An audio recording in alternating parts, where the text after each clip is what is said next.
These are the adventures of Sherlock Holmes. The final chapter, Chapter 12, The Adventure of the Copper Beeches. "To the man who loves art for its own sake," remarked Sherlock Holmes, tossing aside the advertisement sheet of the Daily Telegraph, "it is frequently in its least important and lowliest manifestations that the keenest pleasure is to be derived.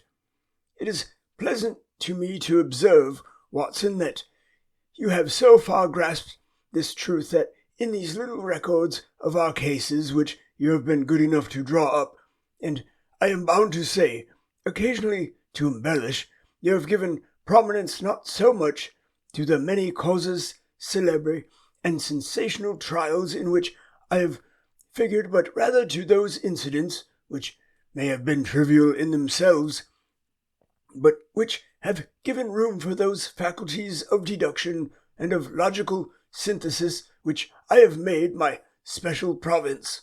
And yet," said I, smiling, "I cannot quite hold myself absolved from the charge of sensationalism which has been urged against my records." "You have erred, perhaps," he observed, taking up a glowing cinder from the tongs and lighting with it the long cherry-wood pipe which was to replace his clay when he was in a disputatious rather than a meditative mood. "You have erred perhaps in attempting to put colour and life into each of your statements, instead of confining yourself to the task of placing upon record that severe reasoning from cause to effect which is really the only notable feature about the thing. It seems to me that I have done you full justice in the matter," I remarked with some coldness, for I was repelled by the egotism which I had more than once observed to be a strong factor in my friend's singular character. "No, it is not selfishness or conceit," said he, answering, as was his wont, my thoughts rather than my words. "If I claim full justice for my art, it is because it is an impersonal thing, a thing beyond myself. Crime is common, logic is rare, therefore it is upon the logic rather than upon the crime that you should dwell. You have degraded what should have been a course of lectures in a series of tales." It was a cold morning of the early spring, and we sat after breakfast on either side of a cheery fire in the old room at Baker Street. A thick fog rolled down between the lines of dun-coloured houses, and the opposing windows loomed like dark, shapeless blurs through the heavy yellow wreaths. Our gas was lit and shone on the white cloth and glimmer of china and metal, for the table had not been cleared yet. Sherlock Holmes had been silent all morning, dipping continuously into the advertisement columns of a succession of papers until, at last, having apparently given up his search, he had emerged in no very sweet temper to lecture me upon my literary shortcomings. "At the same time," he remarked after a pause during which he had sat puffing at his long pipe and gazing down into the fire, "you can hardly be open to a charge of sensationalism, for out of these cases which you have been so kind as to interest yourself in, a fair proportion do not treat of crime, in its legal sense at all. The small matter in which I endeavoured to help the King of Bohemia, the singular experience of Miss Mary Sutherland, the problem connected with the man with the twisted lip, and the incident of the noble bachelor, were all matters which are outside the pale of the law. But in avoiding the sensational, I fear that you may have bordered on the trivial." "The end may have been so," I answered, "but the methods I hold to have been novel and of interest." "Pshaw, my dear fellow, what do the public, the great unobservant public, who could hardly tell a weaver by his tooth or a compositor by his left thumb, care about the finer shades of analysis and deduction? But indeed, if you are trivial, I cannot blame you, for the days of the great cases are past. Man, or at least criminal man, has lost all enterprise and originality. As to my own little practice, it seems to be degenerating into an agency for recovering lost lead pencils and giving advice to young ladies from boarding schools. I think that I have touched bottom at last. However, this note I had this morning marks my 0 point, I fancy. Read it. He tossed a crumpled letter across to me. It was dated from Montague Place upon the preceding evening, and ran thus.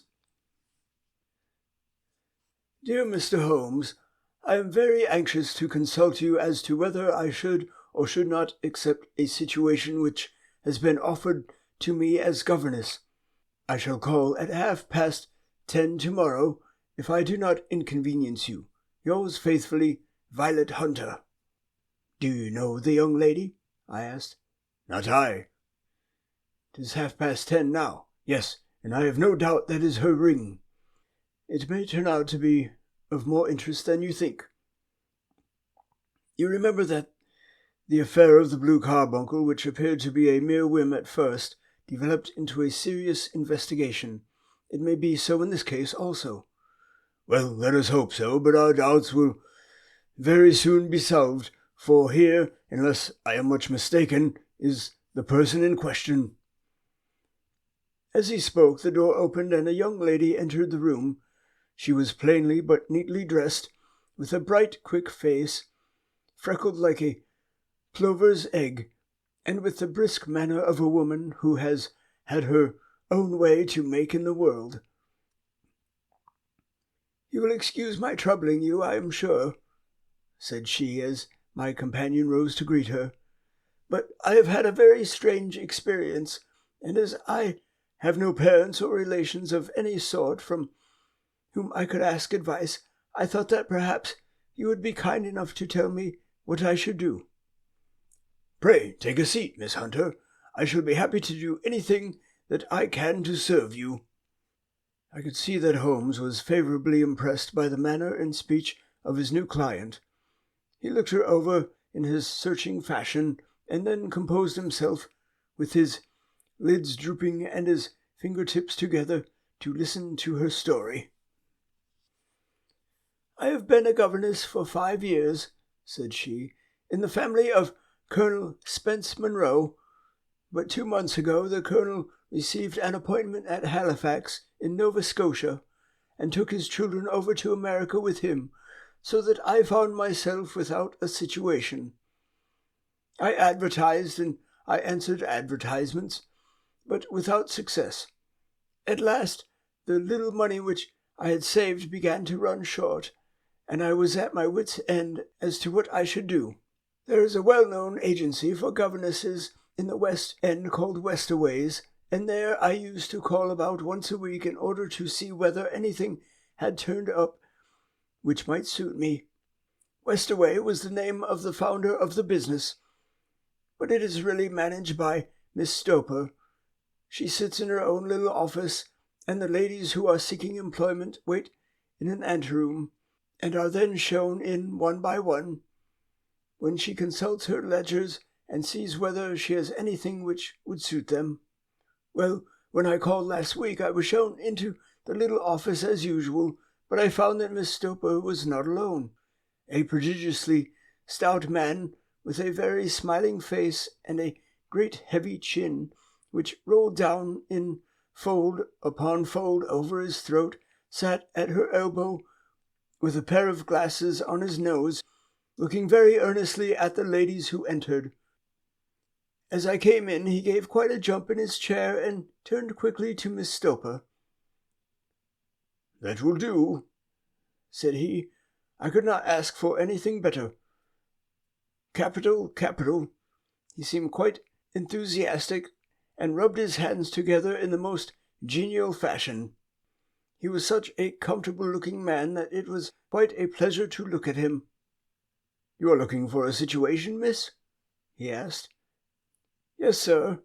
"As governess?" "Yes, sir." "And what salary do you ask?" I had a £4 a month in my last place with Colonel Spence Monroe. Oh, tut, tut! Sweating, rank sweating, he cried, throwing his fat hands out into the air like a man who is in a boiling passion. Oh, how could anyone offer so pitiful a sum to a lady with such attractions and accomplishments? My accomplishments, sir, may be less than you imagine, said I. A little French, a little German, music and drawing. Tut, tut, he cried. This is all quite beside the question. The point is, have you or have you not the bearing and deportment of a lady? There it is in a nutshell. If you have not, you are not fitted for the rearing of a child who may some day play a considerable part in the history of the country. But if you have, why then, how could any gentleman ask you to condescend to accept anything under the 3 figures? Your salary with me would commence at £100 a year. You may imagine, Mr. Holmes, that to me, destitute as I was, such an offer seemed almost too good to be true. The gentleman, however, seeing perhaps the look of incredulity upon my face, opened a pocket-book and took out a note. It is also my custom, said he, smiling in the most pleasant fashion until his eyes were just 2 little shining slits amid the white creases of his face, to advance to my young ladies half their salary beforehand, so that they may meet any little expenses of their journey and their wardrobe. It seemed to me that I had never met so fascinating and so thoughtful a man. As I was already in debt to my tradesmen, the advance was a great convenience, and yet there was something unnatural about the whole transaction which made me wish to know a little more before I quite committed myself. May I ask where you live, sir? Said I. Hampshire, a charming rural place, the Copper Beeches, 5 miles on the far side of Winchester. It is the most lovely country, my dear young lady, and the dearest old country house. And my duties, sir? I should be glad to know what they would be. 1 child, 1 dear little romper, just 6 years old. Oh, and if you could see him killing cockroaches with a slipper, smack, smack, smack. 3 gone before you could wink. He leaned back in his chair and laughed, his eyes into his head again. I was a little startled at the nature of the child's amusement, but the father's laughter made me think that perhaps he was joking. My sole duties, then, I asked, are to take care of a single child? No, no, not the soul, my dear young lady, he cried. Your duty would be, as I am sure your good sense would suggest, to obey any little commands my wife might give, provided always that they were such commands as a lady might with propriety obey. You see no difficulty, eh? I should be happy to make myself useful. Quite so. In dress, now, for example, we are fatty people, you know, fatty but kind-hearted. If you were asked to wear any dress which we might give you, you would not object to our little whim, eh? No, said I, considerably astonished at his words. Or to sit here or sit there, that would not be offensive to you? Oh, no. Or to cut your hair quite short before you come to us? I could hardly believe my ears. As you may observe, Mr. Holmes, my hair is somewhat luxuriant and of a rather peculiar tint of chestnut. It has been considered artistic. I could not dream of sacrificing it in this offhand fashion. I am afraid that is quite impossible, said I. He had been watching me eagerly out of his small eyes, and I could see a shadow pass over his face as I spoke. I am afraid that is quite essential, said he. It is a little fancy of my wife's, and ladies' fancies, you know, madam, ladies' fancies must be consulted, and so you won't cut your hair? No, sir, I really could not. I answered firmly. "Ah, very well, then that quite settles the matter. It is a pity, because in other respects you would really have done very nicely. In that case, Miss Stoper, I'd best inspect a few more of your young ladies." The manageress had sat all this while busy with her papers without a word to either of us, but she glanced at me now with so much annoyance upon her face that I could not help suspecting that she had lost a handsome commission through my refusal. "Do you desire your name to be kept upon the books?" she asked. "If you please, Miss Stoper." "Well, really it seems rather useless, since you refuse the most excellent offers in this fashion," said she sharply. "You can hardly expect us to exert ourselves to find another such opening for you. Good day to you, Miss Hunter." She struck a gong upon the table, and I was shown out by the page. Well, Mr. Holmes, when I got back to my lodgings and found little enough in the cupboard and 2 or 3 bills upon the table, I began to ask myself whether I had not done a very foolish thing. After all, if these people had strange fads and expected obedience on the most extraordinary matters, they were at least ready to pay for their eccentricity. Very few governesses in England are getting £100 a year. Besides, what use was my hair to me? Many people are improved by wearing it short, and perhaps I should be among the number. Next day I was inclined to think that I had made a mistake, and by the day after I was sure of it. I had almost overcome my pride so far as to go back to the agency and inquire whether the place was still open, when I received this letter from the gentleman himself. I have it here, and I will read it to you. "The Copper Beeches, near Winchester. Dear Miss Hunter, Miss Stoper has very kindly given me your address, and I write from here to ask you whether you have reconsidered your decision. My wife is very anxious that you should come, for she has been much attracted to my description of you. We are willing to give £30 a quarter, or £120 a year, so as to recompense you for any little inconvenience which our fads may cause you. They are not very exacting after all.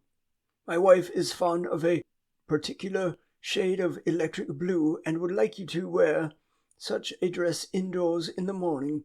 You need not, however, go to the expense of purchasing one, as we have one belonging to my daughter Alice, now in Philadelphia, which would, I should think, fit you very well. Then, as to sitting here or there, or amusing yourself in any manner indicated, that need cause you no inconvenience. As regards your hair, it is no doubt a pity, especially as I could not help remarking its beauty during our short interview. But I am afraid that I must remain firm upon this point, and I only hope that the increased salary may recompense you for the loss. Your duties, as far as the child is concerned, are very light. Now, do try to come, and I shall meet you with the dog-cart at Winchester. Let me know your train. Yours faithfully, Jeffro Rucastle. That is the letter which I have just received, Mr. Holmes, and my mind is made up that I will accept it. I thought, however, that before taking the final step, I should like to submit the whole matter to your consideration. Well, Miss Hunter, if your mind is made up, that settles the question, said Holmes, smiling. But you would not advise me to refuse? I confess that it is not the situation which I should like to see a sister of mine apply for. What is the meaning of it all, Mr. Holmes? I have no data. I cannot tell. Perhaps you have yourself formed some opinion? Well, there seems to me to be only one possible solution. Mr. Rucastle seemed to be a very kind, good-natured man. Is it not possible that his wife is a lunatic, that he desires to keep the matter quiet, for fear she should not be taken to an asylum, and that he humours her fancies in every way in order to prevent an outbreak? That is a possible solution, in fact, as matters stand. It is the most probable one, but in any case it does not seem to be a nice household for a young lady. But the money, Mr. Holmes, the money. Well, yes, of course, the pay is good, too good. That is what makes me uneasy. Why should they give you £120 a year when they could have their pick for £40? There must be some strong reason behind. I thought that if I told you the circumstances, you would understand afterwards. If I wanted your help, I should feel so much stronger if I felt that you were at the back of me. Oh, you may carry that feeling away with you. I assure you that your little problem promises to be the most interesting which has come way for some months. There is something distinctly novel about some of the features. If you should find yourself in doubt or in danger. Danger? What danger do you foresee? Holmes shook his head gravely. It would cease to be a danger if we could define it, said he, but at any time, day or night, a telegram would bring me down to your help. That is enough. She rose briskly from her chair with the anxiety all swept from her face. I shall go down to Hampshire, quite easy in my mind now. I shall write to Mr. Rucastle at once, sacrifice my poor hair tonight, and start for Winchester tomorrow. With a few grateful words to Holmes, she bade us both good night and bustled off upon her way. At least, said I as we heard her quick firm steps descending the stairs, she seems to be a young lady who is very well able to take care of herself. And she would need to be, said Holmes gravely. I am much mistaken if we do not hear from her before many days are past. It was not very long before my friend's prediction was fulfilled. A fortnight went by, during which I frequently found my thoughts turning in her direction and wondering what strange side alley of human experience this lonely woman had strayed into. The unusual salary, the curious conditions, the light duties, all pointed to something abnormal, though whether a fad or a plot, or whether the man were a philanthropist or a villain, it was quite beyond my powers to determine. As to Holmes, I observed that he sat frequently for half an hour on end, with knitted brows and an abstracted air, but he swept the matter away with a wave of his hand when I mentioned it. Data, data, data, he cried impatiently. I can't make bricks without clay. And yet he would always wind up muttering that no sister of his should ever have accepted such a situation. The telegram which we eventually received came late one night, just as I was thinking of turning in and Holmes was settling down to one of those all-night chemical researches which he frequently indulged in. When I would leave him stooping over a retort and a test tube at night and find him in the same position when I came down to breakfast in the morning, he opened the yellow envelope and then, glancing at the message, threw it across to me. Just look up the trains in Bradshaw, said he, and turned back to his chemical studies. The summons was a brief and urgent one. Please be at the Black Swan Hotel at Winchester at midday tomorrow, it said. Do come. I am at my wit's end. Hunter. Will you come with me? Asked Holmes, glancing up. I should wish to. Just look it up, then. There is a train at 9:30, said I, glancing over my Bradshaw. It is due at Winchester at 11:30.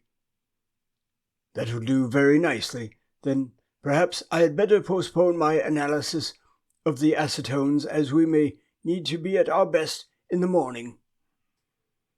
By 11 o'clock the next day we were well upon our way to the old English capital.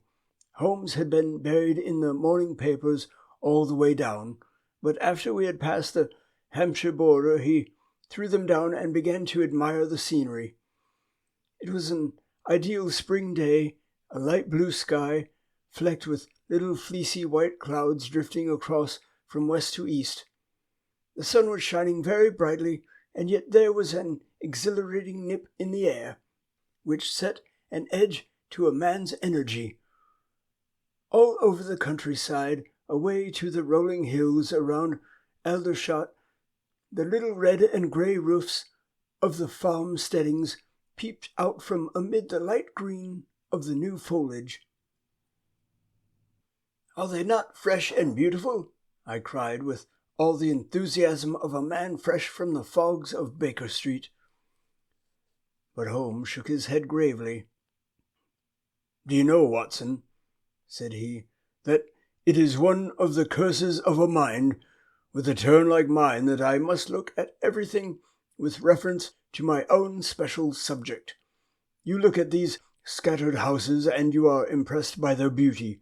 I look at them and the only thought which comes to me is a feeling of their isolation and of the impunity with which crime may be committed there."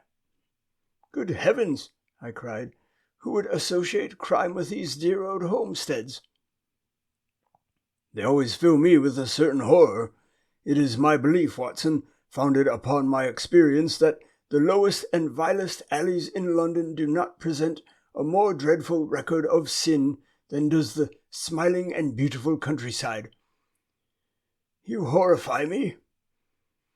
"But the reason is very obvious. The pressure of public opinion can do in the town what the law cannot accomplish. There is no lane so vile that the scream of a tortured child or the thud of a drunkard's blow does not beget sympathy and indignation among the neighbours, and then the whole machinery of justice is ever so close that the word of complaint can set it going, and there is but a step between the crime and the dock. But look at these lonely houses, each in its own fields, filled for the most part with poor ignorant folk who know little of the law. Think of the deeds of hellish cruelty, the hidden wickedness which may go on year in, year out, in such places, and none the wiser. Had this lady who appeals for us to help gone to live in Winchester, I should never have had a fear for her. It is the 5 miles of country which makes the danger. Still, it is very clear that she is not personally threatened. No, if she can come to Winchester to meet us, she can get away." "Quite so, she has her freedom." "What can be the matter, then? Can we suggest no explanation?" "I have devised 7 separate explanations, each of which could cover the facts as far as we know them, but which of these is correct can only be determined by the fresh information which we shall no doubt find waiting for us. Well, there is the tower of the cathedral, and we shall soon learn all that Miss Hunter has to tell. The Black Swan is an inn of repute in the High Street, at no distance from the station, and there we found the young lady waiting for us. She had engaged a sitting-room, and our lunch awaited us upon the table." "I am so delighted that you have come," she said earnestly. "It is so very kind of you both, but indeed I do not know what I should do. Your advice will be altogether invaluable to me." "Pray tell us what has happened to you." "I will do so, and I must be quick, for I have promised Mr. Rucastle to be back before 3. I got his leave to come into town this morning, though he little knew for what purpose." "Let us have everything in its due order." Holmes thrust his long thin legs out toward the fire and composed himself to listen. "In the first place, I may say that I have met, on the whole, with no actual ill-treatment from Mr. and Mrs. Rucastle. It is only fair to them to say that, but I cannot understand them, and I am not easy in my mind about them." "What can you not understand?"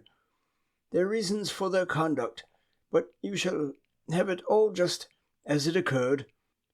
When I came down, Mr. Rucastle met me here and drove me in his dog-cart to the Copper Beeches.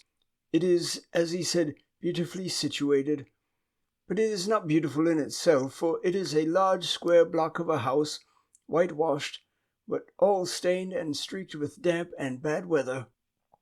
There are grounds round it, wood on 3 sides, and on the 4th a field which slopes down to the Southampton high road, which curves past about 100 yards from the front door.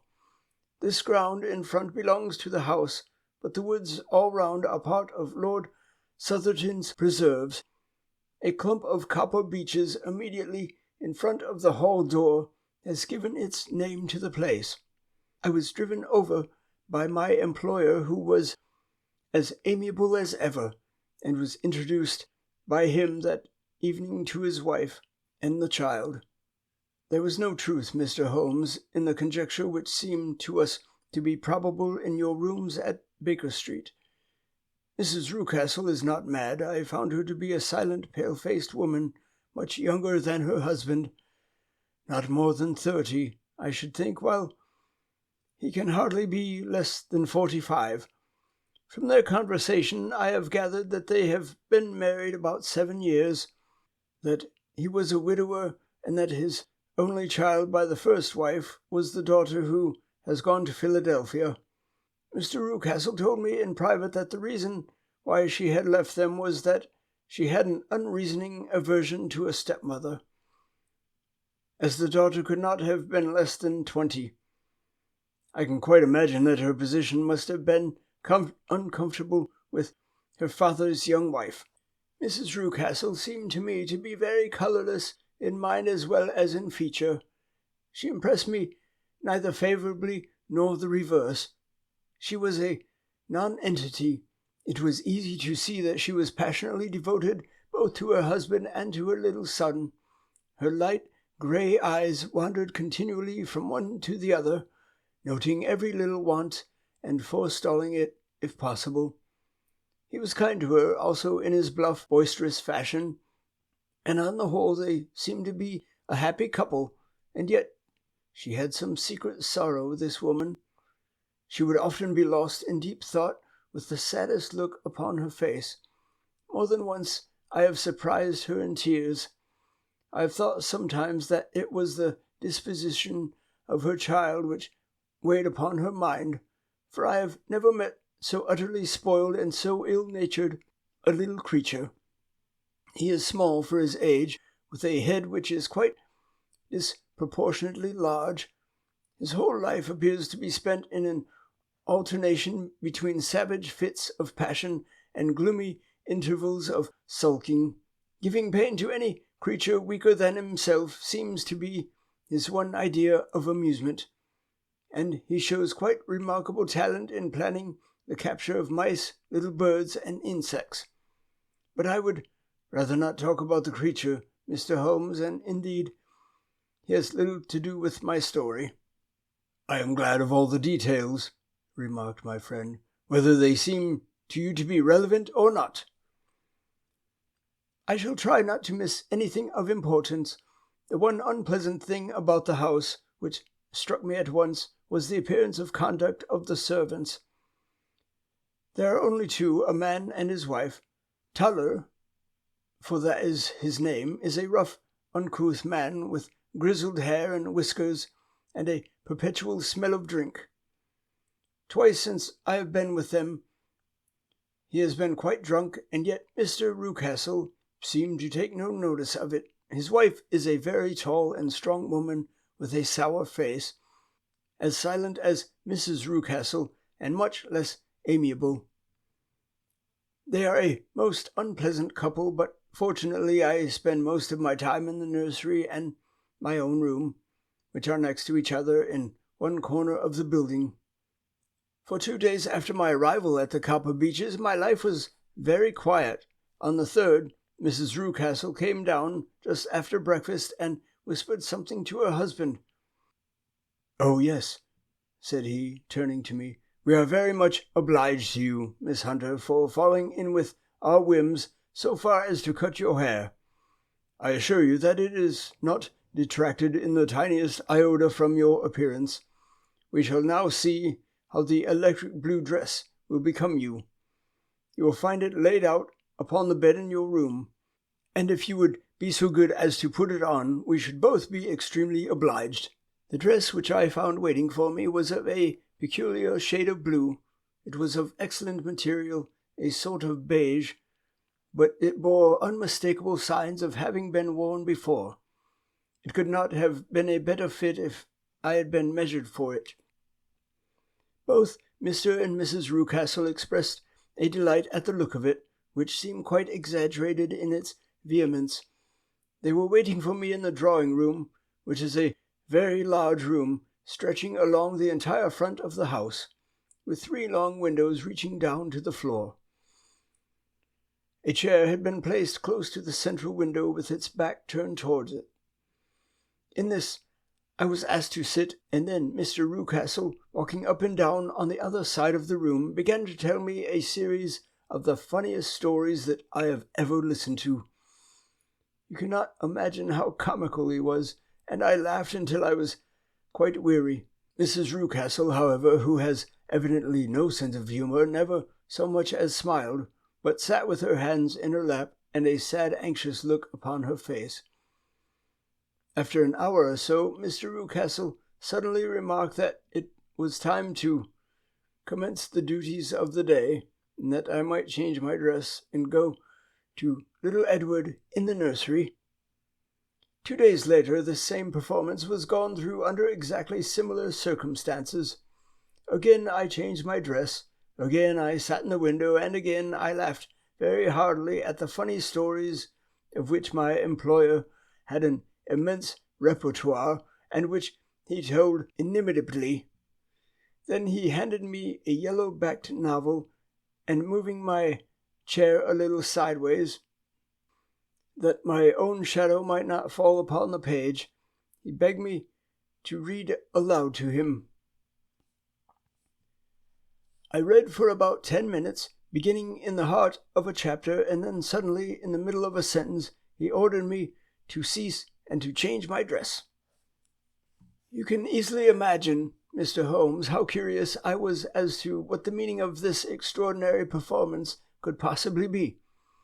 They were always very careful, I observed, to turn my face away from the window, so that I became consumed with the desire to see what was going on behind my back. At first it seemed to be impossible, but I soon devised a means. My hand mirror had been broken, so a happy thought seized me. I concealed a piece of the glass in my handkerchief. On the next occasion, in the midst of my laughter, I put my handkerchief upon my eyes, and was able with a little management to see all that there was behind me. I confess that I was disappointed. There was nothing, at least that was my first impression.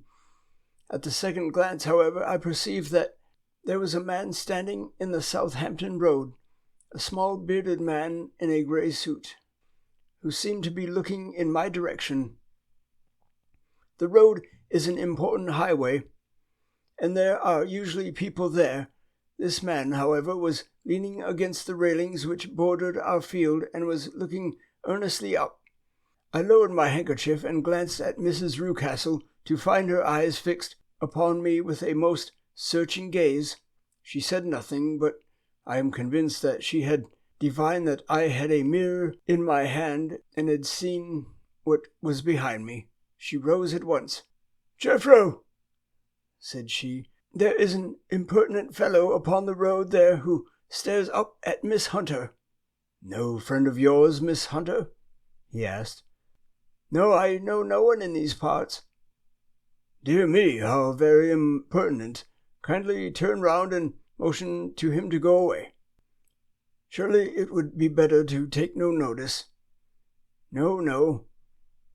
We should have him loitering here always." "Kindly turn round and wave him away like that." I did as I was told, and at the same instant Mrs. Rucastle drew down the blind. That was a week ago, and from that time I have not sat again in the window, nor have I worn the blue dress, nor seen the man in the road. "Pray continue," said Holmes. "Your narrative promises to be a most interesting one." "You will find it rather disconnected. I fear, and there may prove to be little relation between the different incidents of which I speak. On the very first day that I was at the Copper Beeches, Mr. Rucastle took me to a small outhouse which stands near the kitchen door. As we approached it, I heard the sharp rattling of a chain and the sound as of a large animal moving about. "Look in here," said Mr. Rucastle, showing me a slit between two planks. "Is he not a beauty?" I looked through and was conscious of two glowing eyes and of a vague figure huddled up in the darkness. "Don't be afraid," said my employer, laughing at the start which I had given. "It's only Carlo, my mastiff. I call him mine, but really old Talo, my groom, is the only man who can do anything with him. We feed him once a day, and not too much then, so that he is always as keen as mustard. Talo lets him loose every night, and God help the trespasser whom he lays his fangs upon. For goodness' sake, don't you ever, on any pretext, set your foot over the threshold at night, for it's as much as your life is worth." The warning was no idle one, for 2 nights later I happened to look out of my bedroom window at about 2 o'clock in the morning. It was a beautiful moonlight night, and the lawn in front of the house was silvered over and almost as bright as day. I was standing, wrapped in the peaceful beauty of the scene, when I was aware that something was moving under the shadow of the Copper Beeches. As it emerged into the moonshine, I saw what it was. It was a giant dog as large as a calf, tawny tinted, with hanging jowl, black muzzle, and huge projecting bones. It walked slowly across the lawn and vanished into the shadow upon the other side. That dreadful sentinel sent a chill to my heart which I do not think that any burglar could have done. And now I have a very strange experience to tell you. I had, as you know, cut off my hair in London, and I had placed it in a great coil at the bottom of my trunk. One evening, after the child was in bed, I began to amuse myself by examining the furniture of my room and by rearranging my own little things. There was an old chest of drawers in the room, the 2 upper ones empty and open, the lower one locked. I had filled the first 2 with my linen, and as I had still much to pack away, I was naturally annoyed at not having the use of the 3rd drawer. It struck me that it might have been fastened by a mere oversight, so I took out my bunch of keys and tried to open it. The very first key fitted to perfection, and I drew the drawer open. There was only one thing in it, but I am sure that you would never guess what it was. It was my coil of hair. I took it up and examined it.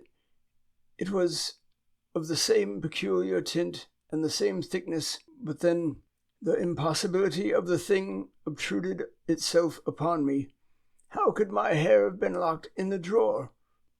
With trembling hands I undid my trunk, turned out the contents, and drew from the bottom my own hair. I laid the 2 tresses together, and I assure you that they were identical. Was it not extraordinary? Puzzle as I would, I could make nothing at all of what it meant. I returned the strange hair to the drawer, and I said nothing of the matter to the Rucastles, as I felt that I had put myself in the wrong by opening a drawer which they had locked. I am naturally observant, as you may have remarked, Mr. Holmes, and I soon had a pretty good plan of the whole house in my head. There was one wing, however, which appeared not to be inhabited at all. A door which faced that which led into the quarters of the Tallers opened into this suite, but it was invariably locked. One day, however, as I ascended the stair, I met Mr. Rucastle coming out, and a look on his face which made him a very different person to the round, jovial man to whom I was accustomed. His cheeks were red, his brow was all crinkled with anger, and the veins stood out in his temples with passion. He locked the door and hurried past me without a word or a look. This aroused my curiosity, so when I went out for a walk in the grounds with my charge, I strolled round to the side from which I could see the windows of this part of the house. There were 4 of them, in a row, 3 of which were simply dirty, while the 4th was shuttered up. They were evidently all deserted. As I strolled up and down, glancing at them occasionally, Mr. Rucastle came out to me, looking as merry and jovial as ever. "Ah," said he, "you must not think me rude if I passed you without a word, my dear young lady. I was preoccupied with business matters." I assured him that I was not offended. "By the way," said I, "you seem to have quite a suite of spare rooms up there, and one of them has the shutters up." He looked surprised, and, as it seems to me, a little startled at my remark. "Photography is one of my hobbies," said he. "I have made my darkroom up there, but dear me, what an observant young lady you have come upon. Who would have ever believed it?" He spoke in a jesting tone, but there was no jest in his eyes as he looked at me. I read suspicion there and annoyance, but no jest. "Well, Mr. Holmes, from the moment that I understood that there was something about that suite of rooms which I was not to know, I was all on fire to go over them. It was not mere curiosity, though I have my share of that. It was mere a feeling of duty, a feeling that some good might come from my penetrating to this place. They talk of woman's instinct. Perhaps it was woman's instinct which gave me that feeling. At any rate, it was there, and I was keenly on the lookout for any chance to pass the forbidden door. It was only yesterday that the chance came. I may tell you that, besides Mr. Rucastle, both Toller and his wife find something to do in these deserted rooms, and I once saw him carrying a large black linen bag with him through the door. Recently he had been drinking hard, and yesterday evening he was very drunk, and when I came upstairs there was the key in the door. I have no doubt at all that he had left it there. Mr. and Mrs. Rucastle were both downstairs, and the child was with them, so that I had an admirable opportunity. I turned the key gently in the lock, opened the door, and slipped through. There was a little passage in front of me, unpapered and uncarpeted, which turned at a right angle at the farther end. Round this corner were 3 doors in a line, the first and third of which were open. They each led into an empty room, dusty and cheerless, with 2 windows in one and one in the other, so thick with the dirt that the evening light glimmered dimly through them. The center door was closed, and across the outside of it had been fastened by one of the broad bars of an iron bed, padlocked at one end and to a ring in the wall, and fastened to the other with stout cord. The door itself was locked as well, and the key was not there. This barricaded door corresponded clearly with the shuttered window outside, and yet I could see by the glimmer from beneath it that the room was not in darkness. Evidently there was a skylight which let in light from above. As I stood in the passage gazing at the sinister door and wondering what secret it might veil, I suddenly heard the sound of steps within the room and saw a shadow pass backward and forward against the little slit of dim light which shone out from under the door. A mad, unreasoning terror rose up in me at the sight, Mr. Holmes. My overstrung nerves failed me suddenly, and I turned and ran as though some dreadful hand were behind me clutching at the skirt of my dress. I rushed down the passage, through the door, and straight into the arms of Mr. Rucastle, who was waiting outside. "So," said he, smiling, "it was you, then. I thought that it must be when I saw the door open." "Oh, I am so frightened," I panted. My dear young lady, you cannot think how caressing and soothing his manner was. And what has frightened you, my dear young lady? But his voice was just a little too coaxing. He overdid it. I was keenly on my guard against him. I was foolish enough to go into the empty wing, I answered. But it is so lonely and eerie in this dim light that I was frightened and ran out again. Oh, it is so dreadfully still in there. Only that? Said he, looking at me keenly. Why, what do you think? I asked. Why do you think I locked this door? I am sure that I don't know. It is to keep people out who have no business there, do you see? He was still smiling in the most amiable manner. I am sure if I had known, well, then, you know now, and if you ever put your foot over that threshold again, here in an instant, that smile hardened into a grin of rage, and he glared down at me with the face of a demon. I'll throw you to the mastiff. I was so terrified that I do not know what I did. I suppose that I must have rushed past him into my room. I remember nothing until I found myself lying on my bed trembling all over. Then I thought of you, Mr. Holmes.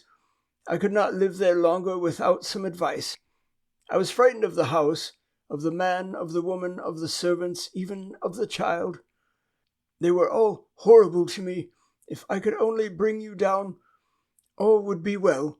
Of course, I might have fled from the house, but my curiosity was almost as strong as my fears. My mind was soon made up. I would send you a wire.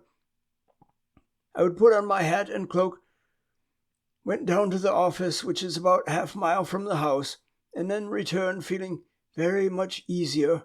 A horrible doubt came into my mind as I approached the door, lest the dog might be loose, but I remember that Towler had drunk himself into a state of insensibility that evening, and I knew that he was the only one in the household who had any influence with the savage creature, or who would venture to set him free. I slipped in safety and lay awake half the night in my joy at the thought of seeing you. I had no difficulty in getting leave to come into Winchester this morning, but I must be back before 3 o'clock, and for Mr. and Mrs. Rucastle are going on a visit and will be away all the evening, so that I must look after the child. Now I have told you all my adventures, Mr. Holmes, and I should be very glad if you could tell me what it all means, and above all, what I should do. Holmes and I had listened spellbound to this extraordinary story. My friend rose now and paced up and down the room, his hands in his pockets, and an expression of the most profound gravity upon his face. "Is Towler still drunk?" he asked. "Yes, I heard his wife tell Mrs. Rucastle that she could do nothing with him." "That is well, and the Rucastles go out tonight?" "Yes." "Is there a cellar with a good strong lock?" "Yes, the wine cellar." "You seem to me to have acted all through this matter like a very brave and sensible girl, Miss Hunter. Do you think that you could perform one more feat? I should not ask it of you if I did not think you a quite exceptional woman." "I will try. What is it?" "We shall be at the Copper Beeches by 7 o'clock, my friend and I. The Rucastles will be gone by that time, and Towler will, we hope, be incapable. There only remains Mrs. Towler, who might give the alarm. If you could send her into a cellar on some errand and then turn the key upon her, you would facilitate matters immensely."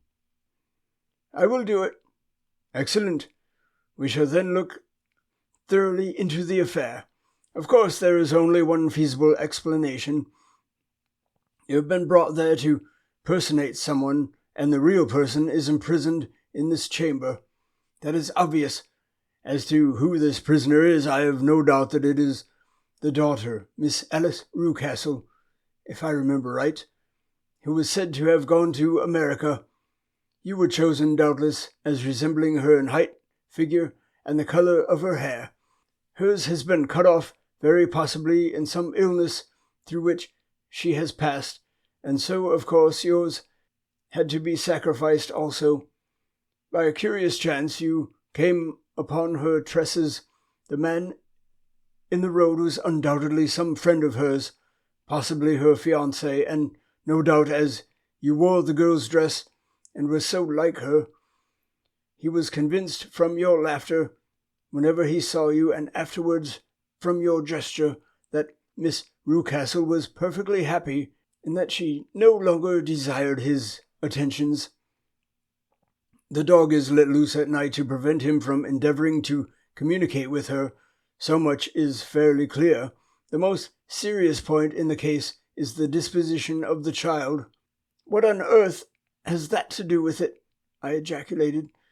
"My dear Watson, you as a medical man are continually gaining light as to the tendencies of a child by the study of the parents. Don't you see that the converse is equally valid? I have frequently gained my first real insight into the character of parents by studying their children. This child's disposition is abnormally cruel, merely for cruelty's sake, and whether he derives this from his smiling father, as I should suspect, or from his mother, it bodies evil for the poor girl who is in their power." "I am sure that you are right, Mr. Holmes," cried our client. "A thousand things come back to me which make me certain that you have hit it. Oh, let us lose not an instant in bringing help to this poor creature." "We must not be circumspect, for we are dealing with a very cunning man. We can do nothing until 7 o'clock. At that hour we shall be with you, and it will not be long before we solve the mystery." We were as good as our word, for it was just 7 when we reached the Copper Beeches, having put up our trap at a wayside public house. The group of trees, with their dark leaves shining like burnished metal in the light of the setting sun, were sufficient to mark the house, even had Miss Hunter not been standing smiling on the doorstep. "Have you managed it?" asked Holmes. A loud thudding noise came from somewhere downstairs. "That is Mrs. Toller in the cellar," said she. "Her husband lies snoring on the kitchen rug. Here are his keys, which are the duplicates of Mr. Rucastle's." "You have done well, indeed," cried Holmes with enthusiasm. "Now lead the way, and we shall soon see the end of this black business." We passed up the stair, unlocked the door, followed on down a passage, and found ourselves in front of the barricade which Miss Hunter had described. Holmes cut the cord and removed the transverse bar. Then he tried the various keys in the lock, but without success. No sound came from within, and at the silence Holmes' face clouded over. "I trust that we are not too late," said he. "I think, Miss Hunter, that we had better go on without you. Now, Watson, put your shoulder to it, and we shall see whether we cannot make our way in." It was an old rickety door, and gave at once before our united strength. Together we rushed into the room. It was empty. There was no furniture save a little pallet bed, a small table, and a basket full of linen. The skylight above was open, and the prisoner gone. "There has been some villainy here," said Holmes. "This beauty has guessed Miss Hunter's intentions, and has carried his victim off." "But how?" "Through the skylight. We shall soon see how he managed it." He swung himself up onto the roof. "Ah, yes," he cried. "Here's the end of a long, light ladder against the eaves. This is how he did it." "But it is impossible," said Miss Hunter. "The ladder was not there when the Rucastles went away." "He has come back and done it. I tell you that he is a clever and dangerous man. I should not be very much surprised if this were he whose step I hear now upon the stair. I think, Watson, that it would be as well for you to have your pistol ready." The words were hardly out of his mouth before a man appeared at the door of the room, a very fat and burly man with a heavy stick in his hand. Miss Hunter screamed and shrunk against the wall at the sight of him, but Sherlock Holmes sprang forward and confronted him. "You villain," said he, "where's your daughter?" The fat man cast his eyes round and then up at the open skylight. "It is for me to ask you that," he shrieked. "You thieves, spies, thieves, I have caught you. You are in my power. I'll serve you." He turned and clattered down the stairs as hard as he could go. "He's gone for the dog," cried Miss Hunter. "I have my revolver," said I. "Better close the front door," cried Holmes, and we all rushed down the stairs together. We had hardly reached the hall when we heard the baying of a hound, and then a scream of agony, with a horrible, worrying sound which it was dreadful to listen to, and an elderly man with a red face and shaking limbs came staggering out at a side door. "My God!" he cried. "Someone has loosed the dog. It has not been fed for 2 days. Quick, quick, or it'll be too late." Holmes and I rushed out and round the angle of the house with Tyler hurrying behind us. There was the huge famished brute, its black muzzle buried in Rucastle's throat, while he writhed and screamed upon the ground. Running up, I blew its brains out, and it fell over with its keen white teeth still meeting in the great creases of his neck. With much labor we separated them and carried him, living but horribly mangled, into the house. We laid him upon the drawing-room sofa and have dispatched the sobered Tyler to bear the news to his wife. I did what I could to relieve his pain. We were all assembled round him when the door opened and a tall, gaunt woman entered the room. "Mrs. Tyler," cried Miss Hunter. "Yes, miss. Mr. Rucastle let me out when he came back before he went up to you." "Ah, miss, it is a pity you didn't let me know what you were planning, for I would have told you that your pains were wasted." "Ah," said Holmes, looking keenly at her, "it is clear that Mrs. Tyler knows more about this matter than anyone else." "Yes, sir, I do, and I am ready enough to tell what I know."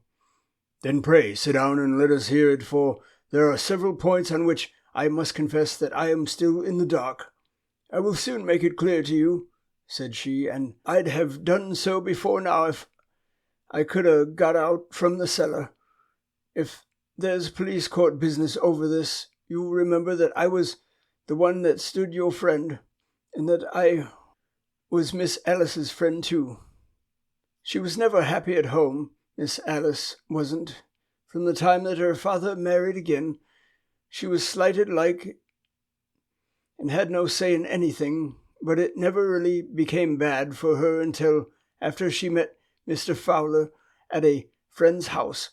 As well as I could learn, Miss Alice had rights of her own by will, but she was so quiet and patient she was that she never said a word about them, but just left everything in Mr. Rucastle's hands. He knew he was safe with her, but when there was a chance of a husband coming forward who would ask for all that the law would give him, then her father thought it was time to put a stop on it. He wanted her to sign a paper so that whether she married or not, he could use her money. When she wouldn't do it, he kept on worrying her until she got brain fever and for 6 weeks was at death's door. Then she got better at last, all worn to a shadow, and with her beautiful hair cut off, but that didn't make no change in her young man, and he stuck to her as true as man could be." "Ah," said Holmes, "I think that what you have been good enough to tell us makes the matter fairly clear, and that I can deduce all that remains. Mr. Rucastle, then, I presume, took to this system of imprisonment?" "Yes, sir." "And brought Miss Hunter down from London in order to get rid of the disagreeable persistence of Mr. Fowler?" "That was it, sir. But Mr. Fowler, being a persevering man, as a good seaman should be, blockaded the house, and having met you, succeeded by certain arguments, metallic or otherwise, in convincing you that your interests were the same as his. Mr. Fowler was a very kind-spoken, free-handed gentleman," said Mrs. Tyler serenely, "and in this way he managed that your good man should have no want of drink, and that a ladder should be ready at the moment when your master had gone out." "You have it, sir, just as it happened." "I am sure we owe you an apology, Mrs. Tyler," said Holmes, "for you have certainly cleared up everything which puzzled us, and here comes the country surgeon and Mrs. Rucastle, so I think, Watson, that we had best escort Miss Hunter back to Winchester, as it seems to me that our locus standi now is rather a questionable one. And thus was solved the mystery of the sinister house with the copper beeches in front of the door. Mr. Rucastle survived, but was always a broken man, kept alive solely through the care of his devoted wife. They still live with their old servants, who probably know so much of Rucastle's past life that he finds it difficult to part from them. Mr. Fowler and Miss Rucastle were married by special license in Southampton the day after their flight, and he is now the holder of a government appointment in the island of Mauritius. As to Miss Violet Hunter, my friend Holmes, rather to my disappointment, manifested no further interest in her when once she had ceased to be the centre of one of his problems, and she is now the head of a private school in Walsall, where I believe that she has met with considerable success.